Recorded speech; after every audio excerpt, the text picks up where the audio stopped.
Bonjour et bienvenue dans Archi Urbain, l'émission qui vous parle d'architecture et d'urbanisme. Au menu de cette émission, je reçois Koen de l'association Corein. Bonjour Koen. Bonjour.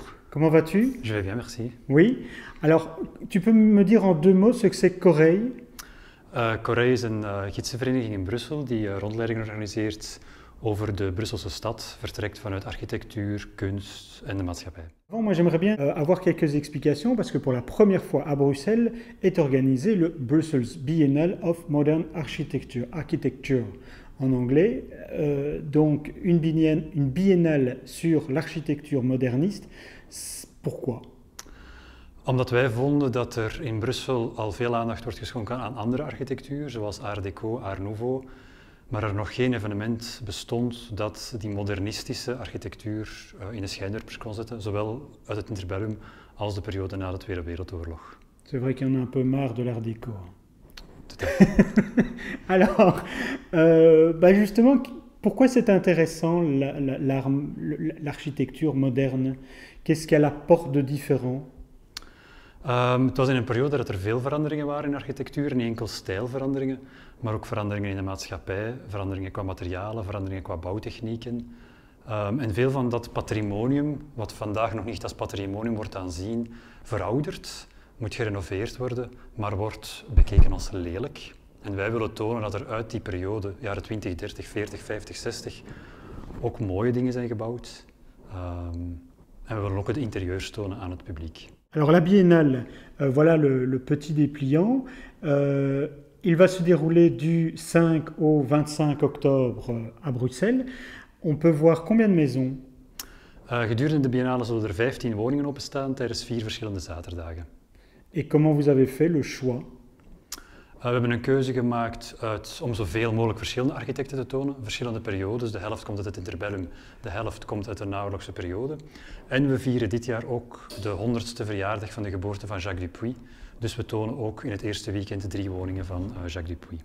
Alors, on n'est pas ici par hasard, parce que nous sommes dans un des appartements, ou une des habitations que l'on pourra visiter pendant cette biennale. Cet appartement, il est habité par un architecte, Léo Van Broek.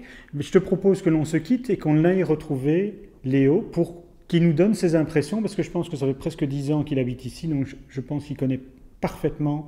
Il a même rénové, m'a-t-on dit, le bâtiment, donc on va aller le retrouver, d'accord? Bonne idée. Merci Koen. De rien. Explique un peu l'histoire de ce bâtiment. On est en quelle année lors de la création? Le design a été fait en 1935, le chantier a été terminé en 1938. D'accord. Pourquoi est-ce qu'on appelle ça un bâtiment moderniste? Parce que c'est les années ou parce qu'il y a une fonctionnalité particulière? Je crois que le modernisme, la plus grande particularité est justement la rupture avec la tradition beaux-arts dans l'architecture qui parlait de style et d'ornement.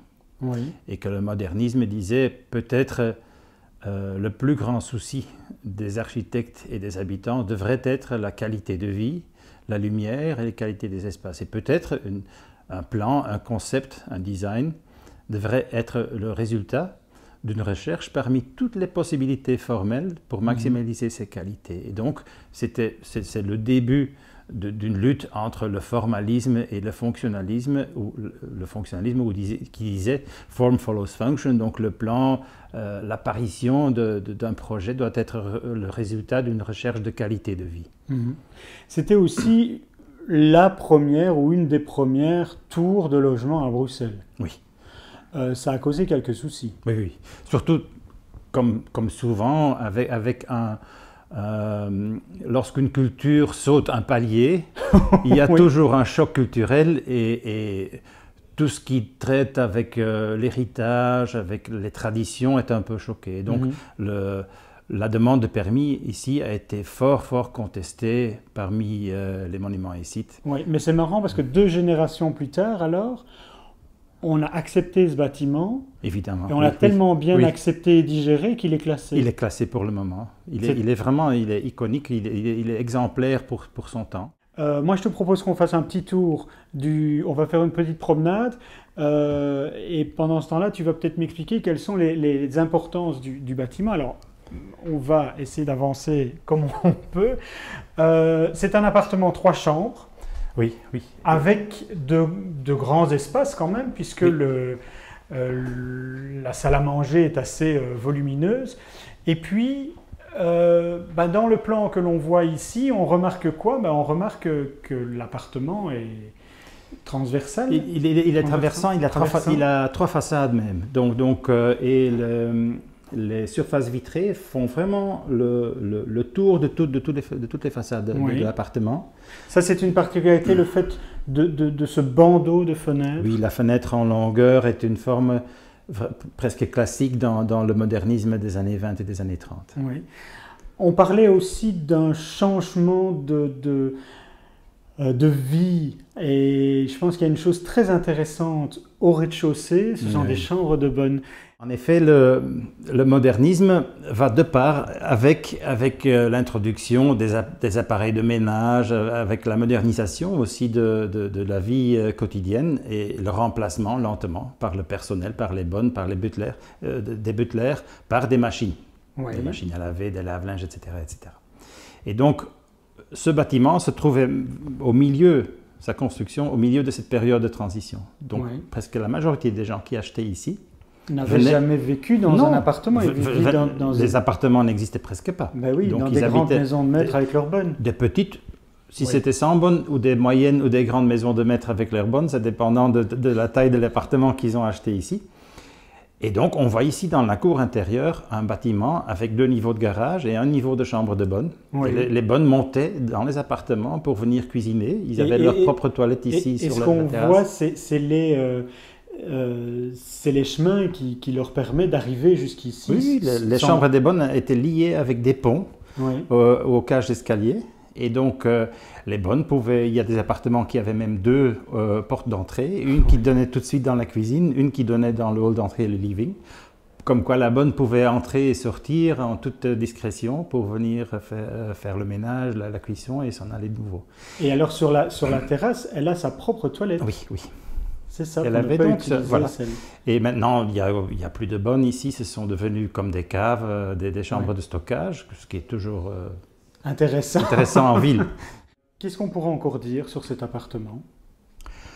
Que c'est peut-être aussi un exemple important pour montrer que l'habitation en hauteur, qui toujours de façon erronée est associée avec des logements sociaux, avec des problèmes, avec des quartiers arriérés, que ça peut être tout autre chose sans pour autant tomber dans des typologies hyper grandes, hyper chères, que c'est toujours moins cher qu'une villa, qu'une maison en périphérie, que tu épargnes beaucoup en mobilité, tu habites à côté des magasins, des supermarchés, des restaurants, des musées, donc tes besoins en mobilité dans la ville sont beaucoup plus bas et tu as une vue sur la ville, donc l'habitat en hauteur. En anglais, on dit souvent « It's hard to feel down when you're up ».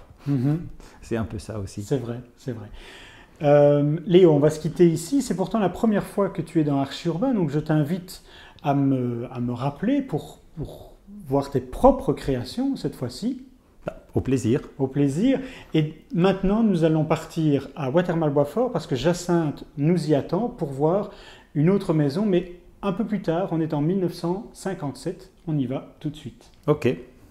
Nous sommes ici à Watermal-Boisfort pour visiter une maison. Elle date de quelle année, cette maison? Elle date de 57-58. Voilà. Oui. Elle a été créée par quel architecte? Il s'appelle Georges Volcric. Oui. Et pourquoi avoir choisi cette maison? Elle est exemplaire de l'architecture moderniste? Eh bien, on a choisi cet architecte déjà parce qu'il est plus confidentiel que les grandes pointures qu'on a l'habitude de montrer. Et on voulait montrer un peu de tout dans cette biennale. On essaie de montrer un panel un peu de ce qui s'est construit à l'époque. Cette maison-ci présente des particularités. Elle n'est peut-être pas la plus emblématique des années 50. Elle est très personnelle. Et en plus, c'était la maison personnelle de l'architecte. D'accord. Alors, il l'a construite donc en 1957-58. Qu'est-ce qu'on peut y retenir, en fait? Quels sont les éléments importants de la maison? Moi, je passe devant la maison. je ne m'imagine pas que c'est un bijou de l'architecture. En passant, en y regardant de plus près, effectivement, on voit effectivement des détails importants, mais qu'est-ce qui lui fait vraiment sa particularité? Alors sa particularité, c'est les matériaux, c'est Oui. le mélange des matériaux qu'on retrouve ici.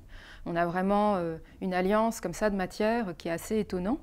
On a un plafond en phragmite, donc des petits éléments de paille, ça c'est vraiment rare. Et puis, On voit ici au-dessus, oui. exactement. On a un sol en asphalte, ça c'est pareil aussi, c'est vraiment... Que l'on retrouve dans étonnant. la cage d'escalier un peu partout, oui. Tout à fait. On a des murs de briques, on a du béton, on a du basalte. Ce qui fait l'âme de la maison, c'est justement sa brutalité ici, en fait. Et le fait d'avoir quelque chose de très sobre, ça permet aussi de vivre simplement. Je pense que ça va de pair avec une façon de vivre aussi. Voilà, il y a quelque chose, il y a un esprit presque monacal, en fait, quoi. Il y a le silence. On se sent bien dans cette maison, on se sent apaisé. Bon, Jacinthe, cette biennale, c'est la première, hein, c'est la première édition de la biennale bruxelloise de l'architecture moderne. Voilà le petit dépliant. Ça se déroule du 4 au 25 octobre. On peut avoir toutes les informations où? Sur le site www.bbma.be. BBMA pour Brussels Biennale Modern Architecture. C'est ça. Avec mon bel anglais. Voilà, on va se quitter là. On va aller voir bien évidemment ces différentes maisons. Il y en a combien au total? Il y a 15 maisons. Voilà, 15 maisons sur 4 samedis. Oui, et il faut se dépêcher pour s'inscrire parce que les places sont limitées. Bon, Jacinthe, je te remercie pour ces nombreuses explications. Rendez-vous donc à Bruxelles du 4 au 25 octobre 2014. Quant à nous, on se retrouve pour une prochaine émission très prochainement. Vous pouvez voir et revoir cette émission comme toutes les autres sur www.archiurbain.be. Merci beaucoup et à bientôt. Au revoir. Au revoir.